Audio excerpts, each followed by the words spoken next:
ఇది భారత రాజ్యాంగాన్ని మార్చాలన్నటువంటి ఆలోచన మరి ముఖ్యమంత్రి కేసీఆర్ గారికి ఎందుకు వచ్చిందో తెలియదు, కానీ మొత్తం మీద తెలంగాణ ప్రజలకు ఈ విషయం మీద చర్చ జరుగుతుంది. చర్చ జరగాలి.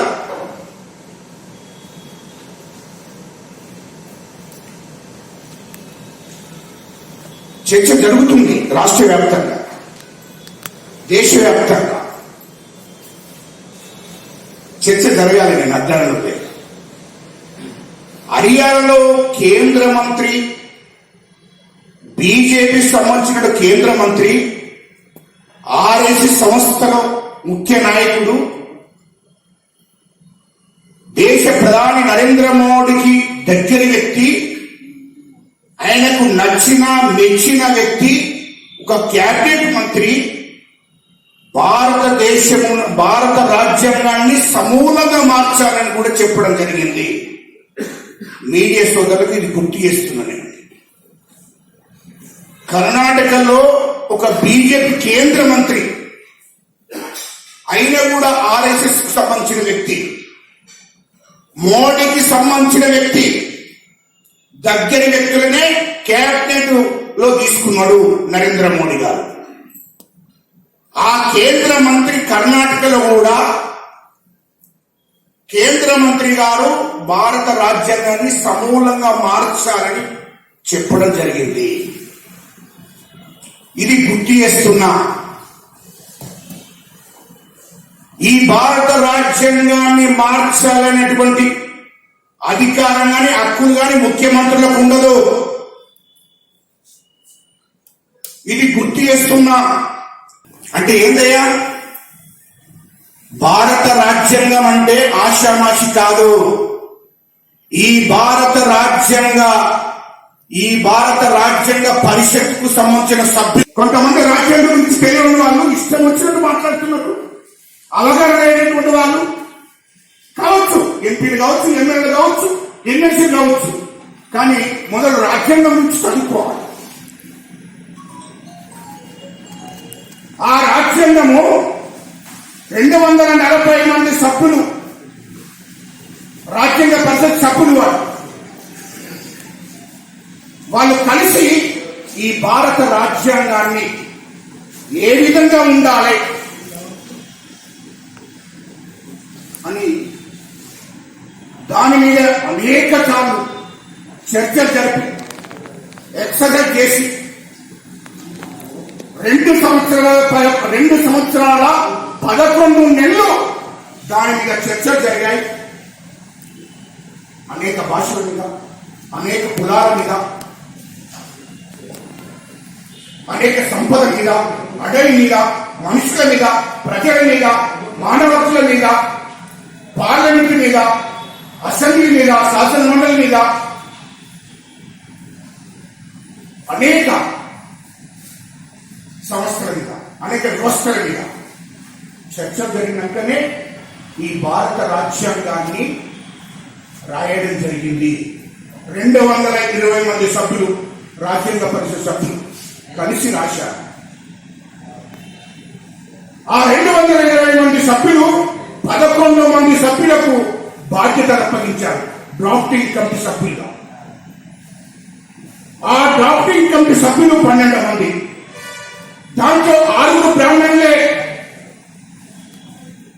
ఒక మైనార్టీ, ఒక మహిళ, ఇతర 4 కూడా ఇతర క్యాస్ట్కు సంబంధించినటువంటి వాళ్ళే.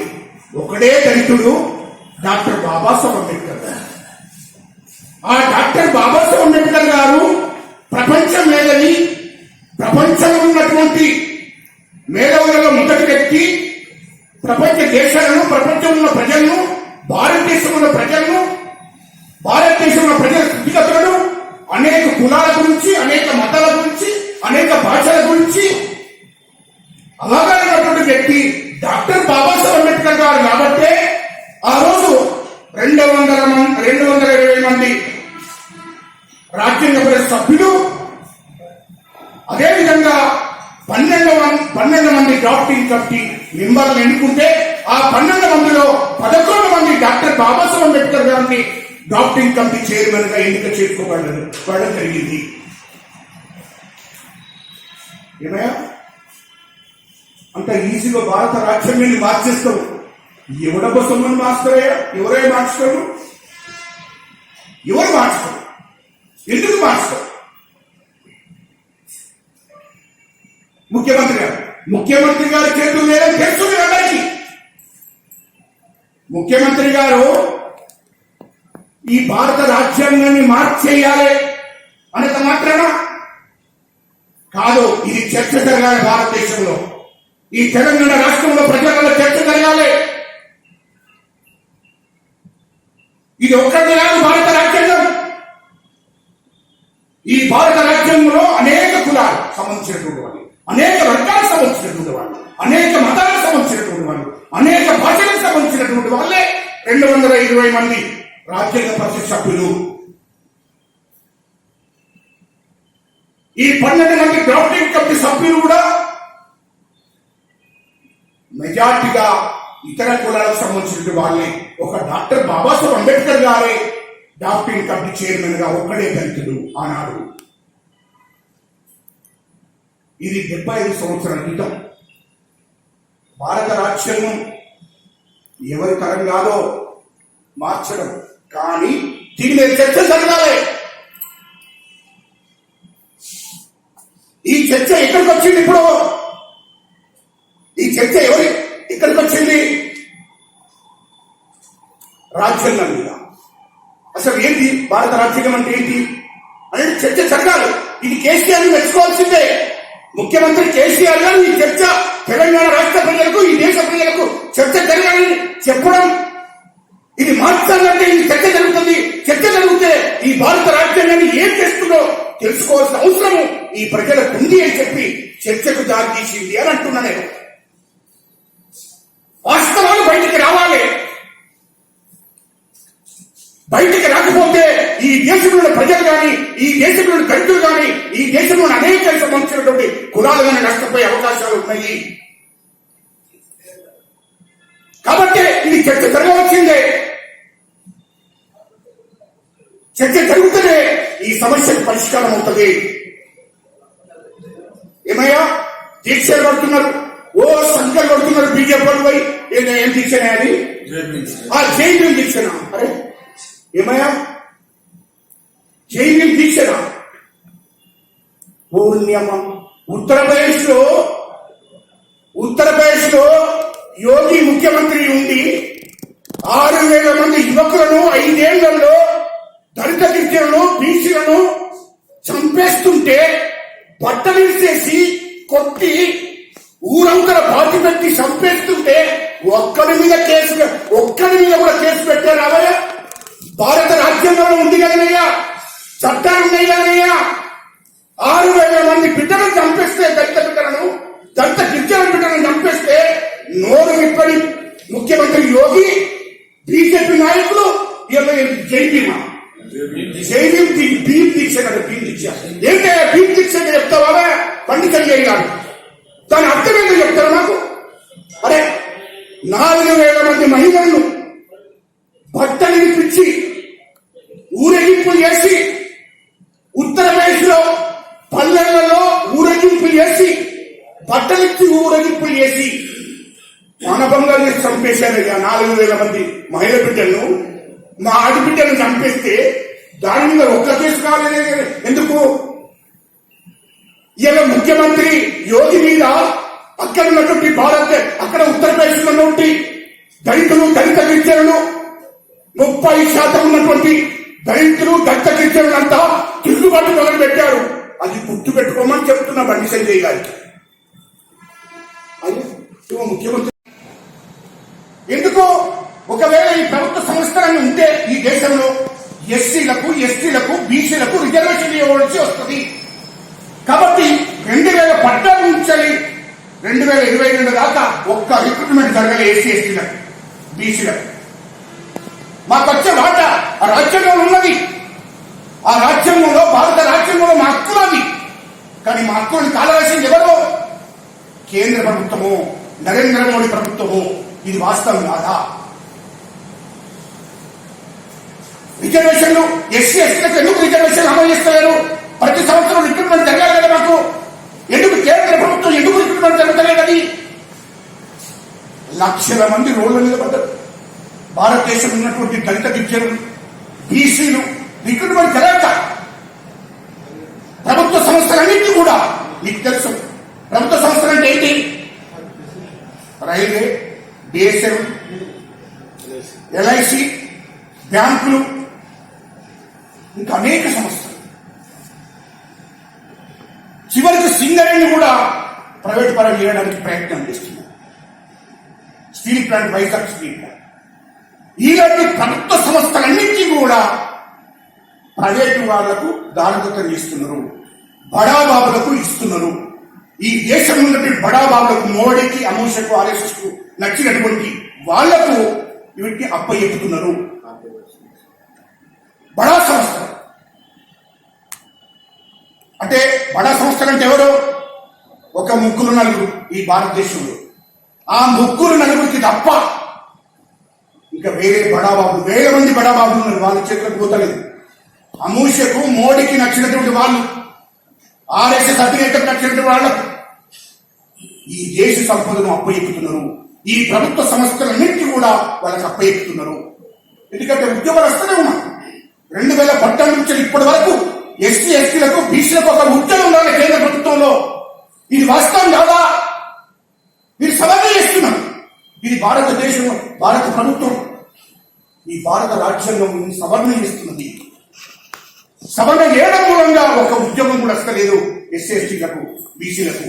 ఇది వాస్తవం కాకపోతే చెప్పుకోనండి, బీజేపీ వాళ్ళని చెప్పుకోనండి. ఇది వాస్తవం కాదా? ఇప్పటికీ 105 సార్ల భారత రాజ్యాంగాన్ని సవరణ చేయడం జరిగింది. అది గుర్తుపెట్టుకోండి. రైతుల మీద నల్ల చట్టాలు తీసుకొస్తే ప్రభుత్వ సంస్థల్ని ప్రైవేటుగా చేస్తున్నారు. భారతదేశంలో సంపదను ప్రైవేటు వాళ్లకు అప్పచెప్పుతున్నారు. ఇది భారతదేశంలో భారత పార్లమెంటుకు ఆ అధికారాలు ఉన్నాయి. భారత రాజ్యాంగంలో సవరణ చేసే అధికారం ఎవరికి ఉంది? భారత ప్రభుత్వానికి ఉంది. అది నరేంద్ర మోడీ ప్రభుత్వానికే ఉంది ఈ రాజ్యాంగ సవరణ అధికారం. కాబట్టి వాళ్ళ అధికారాన్ని సవరణ చేస్తుంది. ఆ సవరణ చేయడం మూలంగానే ఈ దేశ ప్రజలకు నష్టం జరుగుతుంది. ఈ దేశ ప్రజలకు నష్టం జరుగుతుంది. రైతాంగానికి నష్టం జరుగుతుంది. రైతాంగం మీద నల్ల చట్టాలను తీసుకొచ్చారు, సాగు చట్టాలను తీసుకొచ్చారు. ఇది వాస్తవం కాదా? అవునా? మొన్నటి బడ్జెట్ విషయం చెప్తున్నాను. మొన్నటి పార్లమెంట్ లో కేంద్ర ప్రభుత్వం ప్రవేశపెట్టిన బడ్జెట్ లో మా ఎస్సీ ఎస్టీల పరిస్థితి ఏంటయ్యా? రాజ్యాంగం మీద అందరూ రాజ్యాంగం మార్చుతారట అనే దాని మీదనే మాట్లాడుతుంది. కానీ మొన్నటి పరిస్థితి మా సంగతి ఏంటయ్యా? మాకు 11,000 కోట్ల కేంద్ర ప్రభుత్వం మాకు కేటాయించింది ఎస్సీ ఎస్టీల కాదు. ఏమొస్తుందయ్యా? ఒక రాష్ట్ర ప్రభుత్వం ఇచ్చేటువంటి బడ్జెట్ కాదు. ఒక రాష్ట్ర ప్రభుత్వము ప్రతి బడ్జెట్ సమావేశంలో ఎస్సీ ఎస్టీలకు దాదాపు 15 నుంచి 20 కోట్ల రూపాయలు, 20 కోట్లు కేటాయిస్తుంది. బీసీలకు కేటాయిస్తుంది, ఇతర వర్గాలకు కేటాయిస్తుంది, రైతులకు కేటాయిస్తుంది. అట్లా కాదు. ఎస్సీ ఎస్టీల కట్ట ఈ దేశంలో దళిత గిరిజనులు 40 కోట్లు. 40 కోట్లున్న జనాభాకు ఎంత కేటాయించారో? 11,000 కోట్లు. ఆ 11,000 కోట్లు ఎంత వస్తుంది రాష్ట్రాలకు?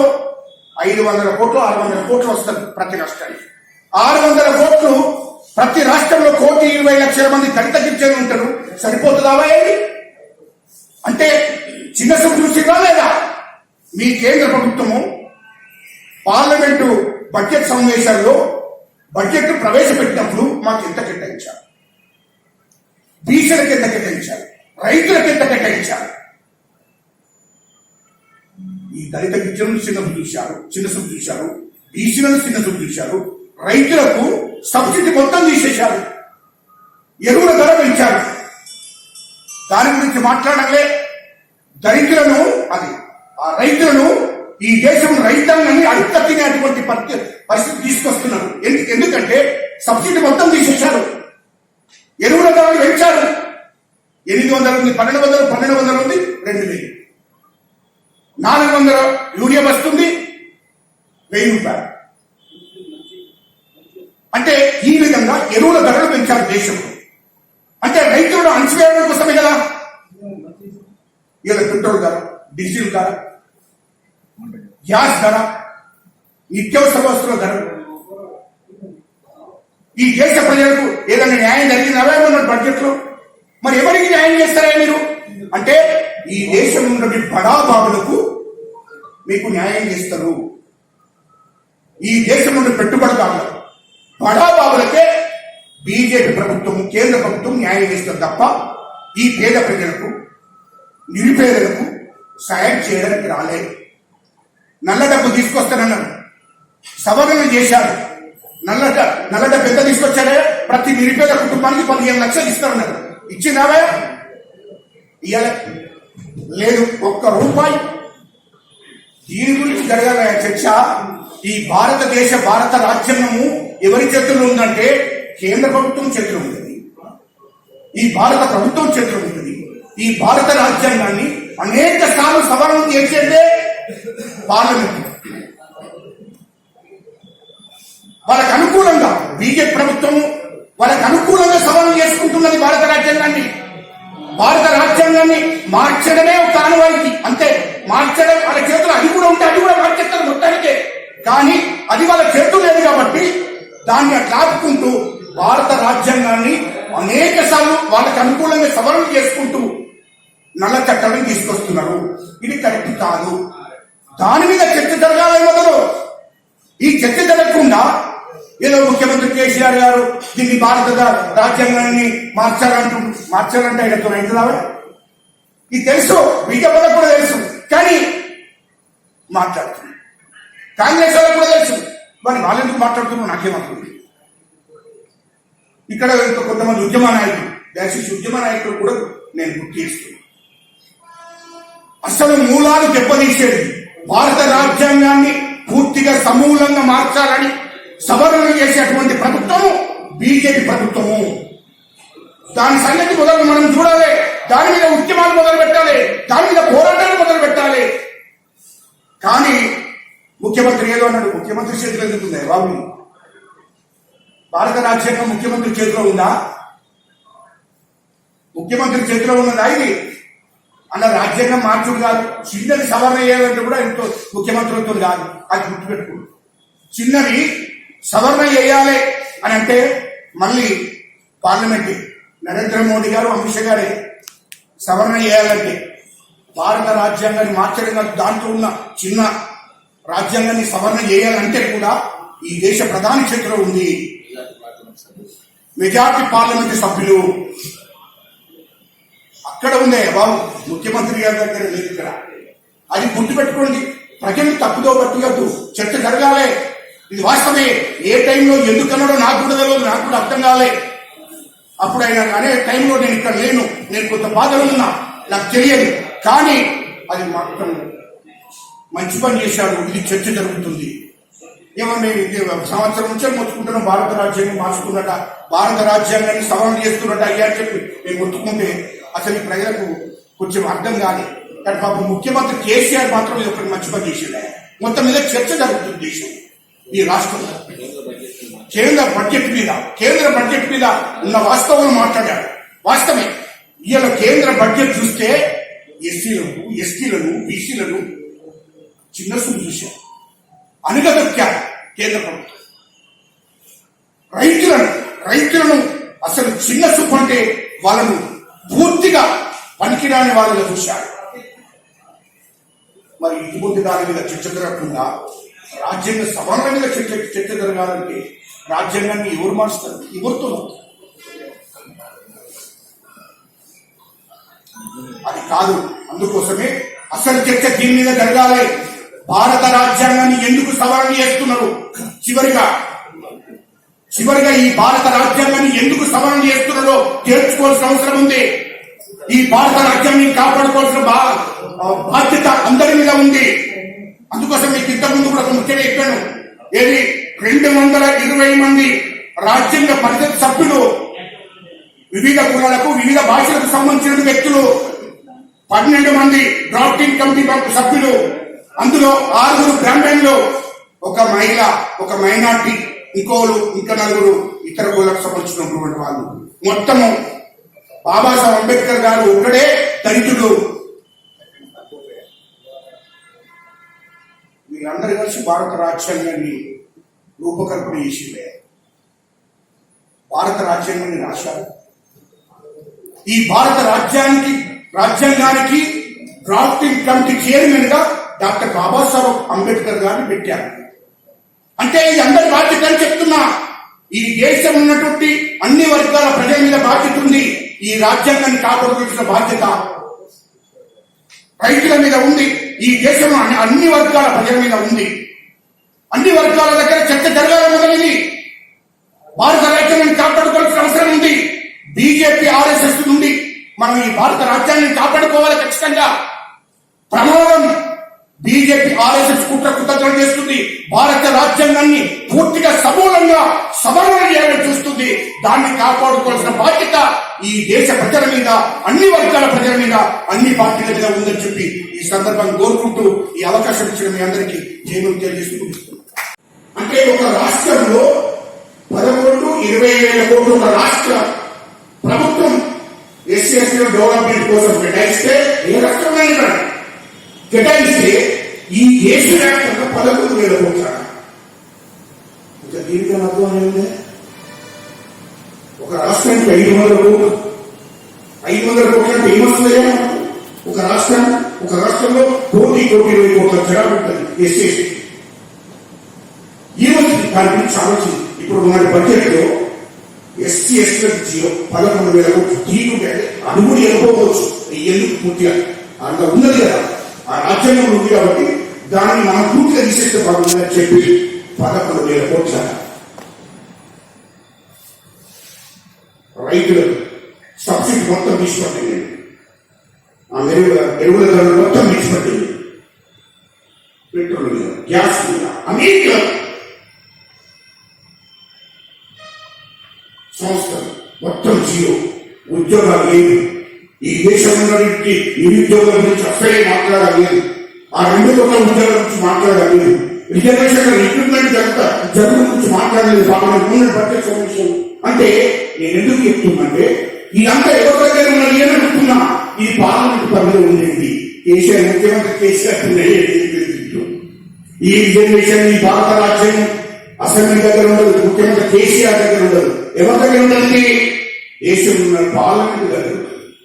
రాజ్యం అమలు కావాల్సిన అక్కడ ఉండే, పార్లమెంట్ ఉండే. ఇక్కడ నోటు తీసుకొని మాట్లాడతారు తప్ప ఈయన జరిగేది ఏమి లేదు. కానీ బీజేపీ ఏమో సంఖ్య కొడుతున్నాడు. వాడు ఎవరు నాకు సిగ్గు అనిపించింది. సంస్థానికి సందర్భం కొడుతుంటే ఇంట్లో ఏదో అన్నట్టు బాగుండదు. మేడం ఇక్కడ ఉంది కాబట్టి నేను ఆ వాడు మాట్లాడలేదు. ఏమయ్యా వాడ జైలు ఏమన్నాడు? జైలు దీక్ష ఏం చెప్తామే? ఎంత బాధ అనిపించిందే. దీక్ష కాదు రావు. 10,000 మందిని ఉత్తరప్రదేశ్ చంపేసినటువంటి వాళ్ళు 4,000 మంది మహిళలను, 6,000 మంది యువకులను చంపేసినటువంటి బీజేపీ RSS వాళ్ళు ఇక్కడ వచ్చి దీక్ష పడుతుందంటే ఉందావా? ఉత్తరప్రదేశ్ OBC మంత్రి ఒక ఎమ్మెల్యే దళితులు బయటికి వెళ్ళి బహిరంగంగా చెప్పారు. బాబు, ఈ వీడియో కానీ మీకు నచ్చినట్టయితే లైక్ చేయండి, అలాగే సబ్స్క్రైబ్ చేయండి. పక్కనే ఉన్న బెల్ బటన్ని నొక్కడం మర్చిపోకండి.